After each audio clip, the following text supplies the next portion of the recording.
Ciao, c'est Melissa et bienvenue dans Y'a Débat. Alors je te conseille aujourd'hui de mettre ta fenêtre en navigation privée parce qu'on va parler de X, de films de cul, de films pour adultes, les sites moins 18. Bref, faut qu'on discute de porno. Alors on dit bonjour à l'algorithme YouTube qui risque de censurer cette belle vidéo. On s'abonne à Tataki si c'est pas déjà fait. Et nous on démarre notre enquête avec cette question. Est-ce qu'on a un problème avec le porno ?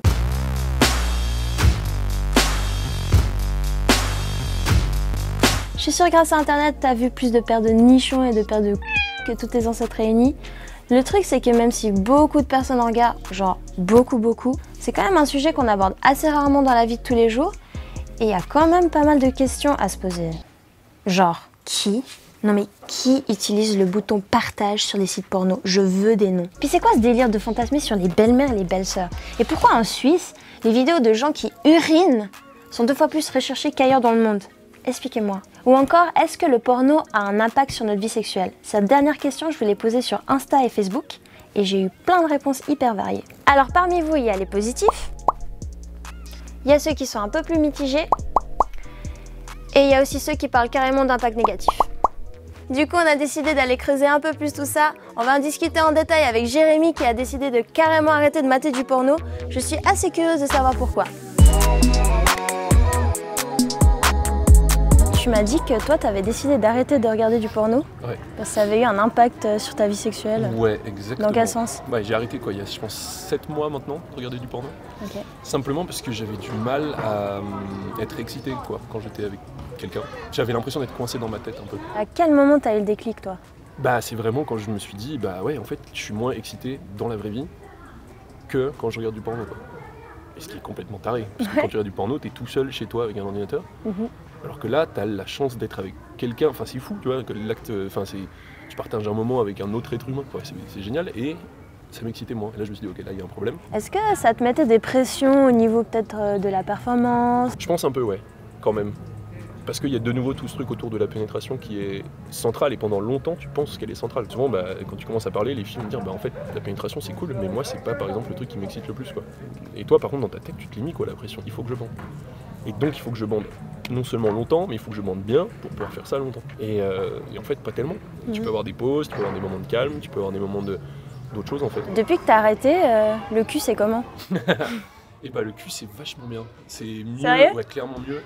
Je sais pas, c'est une espèce que c'est comme un bouton reset un peu quoi. Je redécouvre le plaisir du cul tout simple en fait. Mais est-ce que tu penses vraiment que le problème venait vraiment du porno? Ouais, je pense. C'est pas pour mettre le blâme sur le porno en général. Le fait de filmer des gens qui couchent ensemble, je trouve ça vraiment même une très belle idée. Mais genre, le problème c'est comment c'est fait et pourquoi est-ce qu'on a toujours cette espèce de format, le mec débarque, machin, genre il y a 30 secondes de préliminaire, c'est 10% du truc. Après il y a pénétration, et puis t'as les classiques quoi, tu vois, c'est missionnaire, levrette, machin, tac, et à la fin une éjaculation quelque part sur le corps, sur le visage. Et puis c'est non en fait. C'est quand que ça arrive ça dans la vraie vie, que t'enchaînes tout ça comme ça. Est-ce que pour toi le porno peut aussi avoir des effets positifs? L'avantage du porno c'est que ça te permet de découvrir des aspects de ta sexualité que tu découvrirais peut-être pas à deux. C'est-à-dire que ça te donne une première porte d'entrée, tu vas cliquer sur une catégorie qui t'intrigue et tu te dis ah ouais ok, donc je vais aller voir ce que c'est. Comme tu es tout seul face à toi-même et un écran, tu peux aller explorer des trucs que tu n'irais pas de but en blanc dire à quelqu'un genre ah on tente ça. Franchement, pourquoi toi t'as accepté de nous en parler ouvertement? Parce que tu sais que t'es le seul à avoir accepté. Je sais pas, je pense que c'est important d'en parler quoi. C'est fou, on n'a jamais eu autant accès à du cul sur internet, mais pourtant on a du mal à en parler entre potes, dans la vraie vie. Là on est un petit peu à la bourre, on a rendez-vous avec le professeur Bianchi Di Micheli, c'est un sexologue, on va lui poser quelques questions et on va essayer de savoir si le porno ça a vraiment des effets négatifs. Peut-être on peut juste lui dire ouais vous en pensez quoi du porno? Juste vous en pensez quoi? Voilà.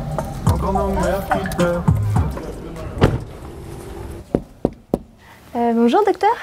Bonjour. Nous, on a décidé de vous rencontrer parce qu'on prépare justement ce sujet sur la pornographie. On entend beaucoup de choses sur la pornographie et ses effets sur les gens. Mais quand dit la science, est-ce que la science confirme que ça a des effets négatifs sur les gens? En général, on pense toujours que la pornographie est la cause de problèmes émotionnels, que la pornographie provoque l'addiction, que la pornographie c'est mal, que la pornographie provoque des dysfonctions sexuelles. C'est assez intéressant de savoir qu'il y a des études qui ont bien nuancé cet effet négatif. Des grands spécialistes dans les grands journaux ont clairement montré dans leurs études que le désir ne va pas toujours du mauvais sens, que parfois la pornographie a un effet positif. Typiquement, on a rencontré un jeune homme, on a discuté avec lui, et lui il disait que depuis qu'il a arrêté de regarder du porno, il a eu des effets bénéfiques sur son corps, sur sa libido. Oui.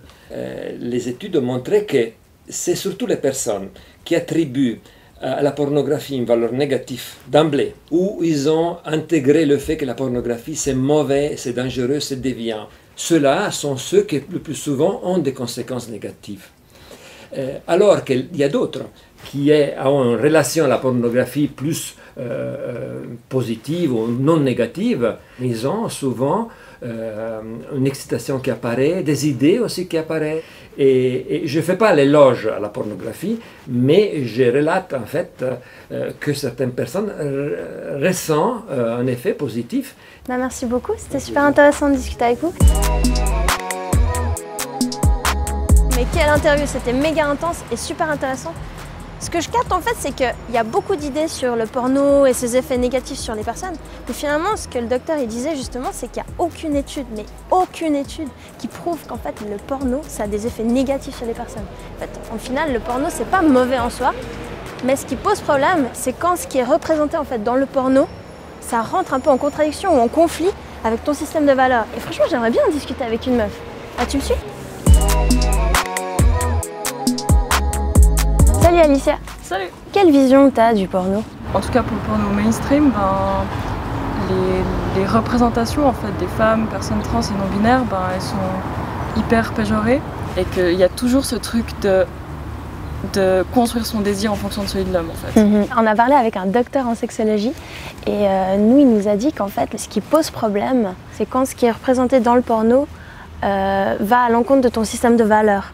Si on était dans un monde parfait où il y aurait plus du tout de patriarcat, plus du tout de sexisme, oui, le porno c'est pas un problème en soi, mais je pense que c'est pas le cas et on en est vraiment très loin. Justement, il y a des statistiques qui montrent que sur Pornhub, en fait, un quart des utilisateurs c'est des femmes, par exemple. Je pense que s'il y a moins de femmes qui vont voir du porno, c'est parce que déjà leur désir est pas représenté et puis ensuite la sexualité est vraiment vue comme un truc hyper phallocentré en fait, genre le rapport commence quand un homme a une érection et finit quand il éjacule.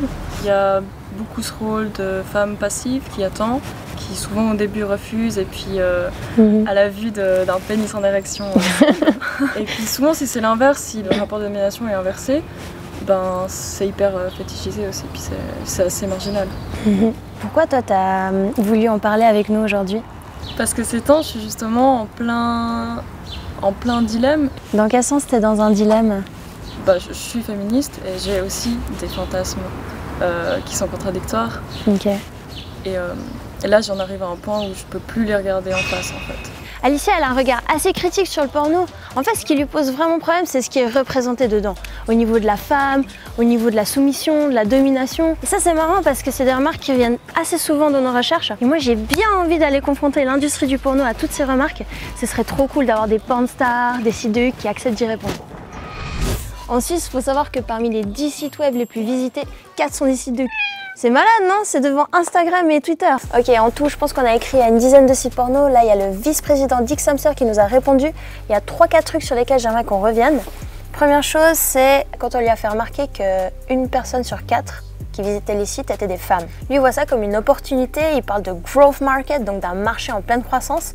En fait, ça rappelle juste que c'est une industrie, finalement. Parce que s'il développe du porno pour femmes, comme il dit, c'est parce qu'il y a de l'argent à se faire, tout simplement, derrière. Un deuxième truc qui m'a fait tilter, c'était sur ces notions de soumission et de domination de la femme. Lui, il me dit un truc assez intéressant, c'est que contrairement à ce qu'on pourrait penser, c'est les femmes qui aiment et recherchent plus de contenu agressif, donc genre gangbang, public sex. C'est quoi du public sex? Nous, on a vérifié, il y a plusieurs sources qui vont dans ce sens. Je vous les mets en lien dans la description. Alicia critiquait pas mal le fait que c'était pas assez diversifié, que les diversités sexuelles n'étaient pas assez représentées. Et là, il nous parle d'un truc qu'on n'a pas trop abordé en fait depuis le début de cette enquête, c'est le porno amateur. C'est vrai que quand on parle de porno, on a toujours cette vision d'un média qui impose un contenu à des consommateurs. Alors qu'en réalité, en fait, tout le monde peut uploader des vidéos. D'ailleurs, le gars, il déconne même sur le fait que n'importe qui avec un smartphone a déjà fait une sextape. T'en as déjà fait une? Les sites de cul, c'est bon. Maintenant, on va essayer d'appeler les Panstars. J'ai très peur. Là, je viens d'envoyer un message à Anna Paulina. Je viens de lui écrire sur Instagram. J'espère qu'elle va me répondre. Allez, Aphrodite, je le sens bien. Encore comme box, purée! Il y a Anna Paulina qui m'a répondu. Elle me propose un Skype demain à 16 h. J'espère vraiment qu'elle va pas me faire un faux plan. Hein. Bon, j'imagine que certains d'entre vous la connaissent, mais pour celles et ceux qui n'ont jamais entendu parler d'Anna Paulina, c'est une panstar très très connue. Tu l'as peut-être vue dans ce clip de Val, dans les vidéos de Pierre Cross, Jimmy Labeu ou encore Thibaut InShape, ou dans d'autres vidéos. Allez, c'est parti, c'est bon, c'est que Anna Paulina, je veux dire, vas-y. Allez, c'est parti. Salut! Ça va? Ça va bien et toi? Oui, enchantée. Enchantée, merci beaucoup d'avoir répondu à mon message. Et ça fait combien de temps que tu fais ce métier? Moi, ça va faire 10 ans que je suis dans l'industrie du mix, donc en tant qu'actrice, réalisatrice, chroniqueuse. Avant de faire ce métier, quelle vision toi t'en avais? Pour moi, une grande star, c'était un peu une femme super-héros. C'était une femme plus dans le sens où elle a envoyé chier la morale dès le départ. C'est assez marrant que tu parles de panstar super-héros parce que c'est pas du tout la vision qu'ont les gens. Je pense qu'il y a évidemment 80% de cette planète qui s'imaginent que les filles du X sont des garages à bites. Enfin, je cite des termes très vulgaires, mais c'est les termes que les gens emploient. Donc, je pense qu'il ne faut pas avoir peur de les réutiliser. Ouais, t'as l'impression que justement qu'on diabolise pas mal le porno? On diabolise complètement le porno. Je pense qu'il serait très important, avant tout, de ne pas oublier qu'il s'agit d'une fiction de plaisir. C'est de la représentation imagée et déformée de la sexualité. Mais c'est cool. C'est comme le cinéma. C'est un divertissement à visée masturbatoire. Il n'y a pas besoin d'en faire des caisses et des titres racoleurs et d'imaginer que les filles souffrent comme pas possible et que les pauvres ados sont victimes de la méchante pornographie. Calmez le discours, quoi. Aujourd'hui, les jeunes ont accès à leur smartphone dès, je pense, 11, 12, 13 ans. Donc, depuis leur smartphone, ils ont accès à un contenu illimité. Tu parlais aussi des scènes un peu hard, un peu trash. Et tu penses que ça peut influencer leur vie sexuelle, leur sexualité? Au lieu de taper sur la pornographie et de dire que tout est de la faute du porno, mais je pense qu'à l'école, un référent adulte qui leur parlerait de qu'est-ce que c'est le porno, qu'est-ce que c'est le plaisir, qu'est-ce que c'est le consentement. S'il y avait vraiment des cours d'éducation sexuelle, déjà, ça serait un premier pas énorme. J'ai fait passer un petit sondage sur mes réseaux et puis un peu avoir l'avis des personnes. Et justement, j'avais des filles surtout qui m'avaient répondu oui, il faut aussi quand même se rendre compte que le double fist anal, c'est pas réel. Et... Ah non, mais quand on parle de double fist anal, de double pénétration, tous ces trucs-là, ah mais ça c'est de la performance pornographique, c'est encore autre chose. Ce n'est pas fait pour être reproduit à la maison. T'as l'impression que les gens, ils mélangent les deux, souvent? Bien sûr, mais ils mélangent les deux parce que personne ne leur explique. Par exemple, cette impression pour les hommes de devoir être très puissants, de faire l'amour dans plein de positions, certaines qui n'ont aucun intérêt, à part dans un porno, parce qu'on les fait dans un porno pour ouvrir le cadre, tout simplement. Donc reproduire la même position dans le privé, sachant qu'il n'y a pas de caméra, il n'y a aucun intérêt. Et apparemment, il faut vraiment le répéter. Le porno est une fiction. Ne demandez pas au porno d'être la vraie vie. Ou dans ce cas-là, tournez-vous effectivement vers un porno plus réaliste. Et dans ce cas-là, ok. Très bien. Je pense que c'était une belle conclusion. Il faut juste préciser un truc, c'est que les personnes avec lesquelles on a discuté sont des personnes qui viennent de l'industrie du porno qu'on appelle mainstream. Donc c'est un porno qu'on dit commercial, qui est diffusé sur les grosses plateformes, qui est très normé, qui est très codé. Du coup, je me suis posé la question de savoir s'il n'y avait pas une autre manière de faire du porno. Et dans mes recherches, je suis tombée sur un collectif qui s'appelle Oil Productions. Ça vient de Lausanne, donc c'est suisse, c'est local. Et c'est un collectif qui dit produire du porno éthique et dissident. Mais ça veut dire quoi, porno éthique et dissident? On a rendez-vous avec eux à Lausanne et on va leur poser la question. Ça consiste en quoi, Oil Productions? C'est un collectif en fait de production de films pornographiques éthiques. Dans quel sens éthique? Éthique, en fait, c'est au niveau du processus de production. Ça n'a rien à voir avec les images qu'on souhaite montrer. C'est vraiment comme si tu prends l'exemple de la nourriture, tu manges bio et local, ben nous on fait du porno bio et local. D'accord. Par exemple, dans ce qui est mis en scène dans le porno, que ce soit dans le porno mainstream ou alternatif, est-ce qu'il y a une différence? On a un film où il y a quelqu'un qui se travestit. En fait, c'est des gens qui sont venus vers nous pour réaliser un de leurs fantasmes. Donc il y a vraiment cette question de l'authenticité en fait, de ce qu'on veut montrer. C'est pas nous qui sommes allés chercher sur internet des gens en disant on veut faire un film avec quelqu'un qui se travestit. Et au niveau du scénario aussi, est-ce qu'il y a des trucs qui changent? Parce que souvent, tu sais, la partie drague, elle est complètement expulsée dans le porno. On n'essaye pas forcément de scénariser quelque chose, on n'a pas de storyboard et puis on y va au feeling en fait. Et puis, pour rester authentique justement. Ouais, pour rester authentique. Et puis les gens en fait, les performeurs qui sont devant la caméra, on va pas avoir de directives, ok il faut faire ça maintenant, il faut faire une levrette maintenant, etc. Il y a vraiment une espèce de volonté des gens de voir des choses réelles, plus qu'à une époque. Et du coup, je pense que c'est en train de prendre le dessus maintenant. Nous, on a fait quelques recherches et on a vu qu'il y avait des statistiques sur Pornhub Suisse qui montraient que parmi les utilisateurs, seulement 24% étaient des femmes. Mais je pense aussi que beaucoup de femmes qui regardent du porno n'osent pas dire qu'elles le font. C'est plus compliqué pour une femme de dire qu'elle aime un porno où tu as des femmes qui se font un peu maltraiter et dominées, alors qu'en fait, chacun a ses fantasmes et tu peux aimer te faire dominer comme pas du tout. Je vous avais parlé de ce sondage où il y avait beaucoup de personnes qui se plaignaient des représentations en fait, des femmes dans le porno. Vous en pensez quoi? Qu'ils n'ont peut-être pas assez cherché non plus, pour de vrai. Parce que si on explore bien toutes les plateformes, franchement, il y a beaucoup de choses. Mais en fait, il y a quand même une question de représentation des femmes, pas que dans le porno, en fait, dans tous les films, dans la publicité, et dans plein d'autres choses. Donc si on veut aller au cœur du problème, je pense que c'est pas dans le porno qu'il faut commencer. Ça y est, on vient de finir cet épisode de Y'a Débat. S'il t'a plu, tu lâches un like. Mais pars pas tout de suite parce que j'ai encore quelques questions à te poser. C'est vrai que consciemment ou inconsciemment, on a tous des préjugés sur le porno. Ça en fait fantasmer certains, mais ça soulève aussi pas mal de questions. Et je trouve que c'était assez cool d'avoir eu l'occasion de pouvoir en parler et de poser surtout un autre regard sur le sujet. Par exemple, moi, j'ai jamais eu l'occasion dans les cours d'éducation sexuelle d'avoir une personne qui me parle du porno. Je sais pas si c'est la même pour toi, donc je te pose un petit sondage juste là et tu me donnes ton avis. N'hésitez surtout pas à donner vos avis en commentaire, à poser des questions. On lit tout, on répond à tout le monde. Moi, je vous donne rendez-vous dans 2 semaines. En attendant, abonnez-vous à Tataki si ce n'est pas déjà fait.